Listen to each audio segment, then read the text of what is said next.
کیا ہوتا ہے، آقا علیہ الصلوۃ والسلام کی حدیث کا مفہوم ہے کہ وہ مردہ کوئی پہلے سے قبر کے اندر اس کی تدفین ہو چکی ہے، مدفن ہے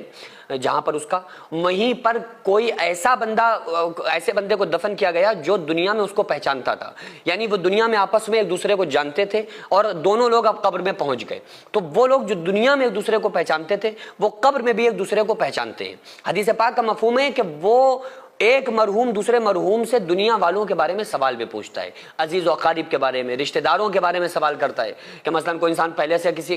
کا انتقال ہوا، قبر کے اندر ہے، اسی سے ملنے جلنے والے انسان کا بعد میں انتقال ہوا، اس کو بھی اس کے قبرستان میں، اسی قبرستان میں اس کے برابر میں آس پاس رکھ دیا گیا، تو وہ پوچھتے ہیں کہ بتاؤ تم اب آئے ہو، فلاں کا کیا حال ہے، فلاں کا کیا حال ہے۔ یہ مرحومین آپس میں ایک دوسرے سے بات چیت کرتے ہیں، لیکن ہر مردہ آپس میں ایک دوسرے سے بات نہیں کرتا ہے، کیونکہ آقا علیہ الصلوۃ والسلام نے ارشاد فرمایا جنت کے قبر جو ہے یا تو جنت کے باغوں میں سے ایک باغ ہے یا جہنم کے گڑھوں میں سے گڑھا ہے، تو جو نیک لوگ ہوتے ہیں، جو نیک مرحومین ہوتے ہیں، وہ قبر ان کے لیے جنت کے باغوں میں سے ایک باغ ہوتی ہے، تو ان کے اوپر کوئی پابندی نہیں ہوتی ہے، کوئی بین نہیں ہوتا ہے، وہ آزاد ہوتے ہیں، تو ایک اچھی زندگی میں ہوتے ہیں، اچھی لائف گزار رہے ہوتے ہیں، تو وہ آپس میں ایک دوسرے سے بات بھی کر سکتے ہیں، آپس میں ایک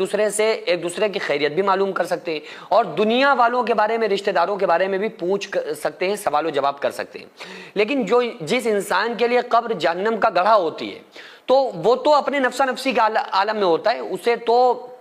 کچھ بھی جان کر بھی ادھر دھیان نہیں دیتا ہے، متوجہ نہیں ہوتا ہے۔ مثلا اگر کوئی انسان اچھی لائف ہوتی ہے قبر میں، اس کی برزخی لائف اچھی زندگی ہوتی ہے، نیک بندہ تھا، اس کی قبر پہ کوئی جا رہا ہے تو پہچانتا بھی ہے، متوجہ بھی ہوتا ہے، اور جو انسان گناہوں میں ہوتا ہے، جو انسان سزاؤں میں ہوتا ہے، اس کی قبر پہ کوئی جاتا ہے تو وہ پہچان کر بھی اندیکھا کر دیتا ہے، کیونکہ وہ عذاب میں ہوتا ہے، تو اس کے لیے یہ ہوتا ہے کہ بس کسی طرح سے ہمارا عذاب ختم ہو جائے، کسی طرح سے ہمارے عذاب کو مرتفع کر دیا جائے۔ اس کی ایک میں بڑی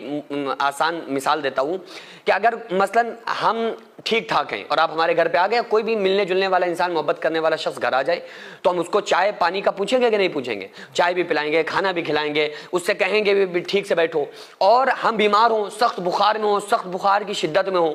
اب کوئی ہمارے ملنے جلنے والا آ جائے تو اب ہم اس سے پوچھیں گے ان کو چائے پلاؤ؟ کیونکہ ہمیں ہوش ہی نہیں ہے، ہم تو اپنی بیماری کی حالت میں بیماری سے جوجھ رہے ہیں۔ تو جو انسان قبر میں اچھی زندگی میں ہوتا ہے وہ ایک دوسرے سے بات چیت بھی مرحومین کرتے ہیں اور دنیا والوں کے بارے میں بھی سوال و جواب کرتے ہیں، اور جو خطرناک سزاؤں میں ہوتے ہیں وہ انہیں اتنی چھوٹ نہیں ہوتی ہے کہ وہ ایک دوسرے سے سوال کریں۔ تو بہرحال یہاں اگر اچھی زندگی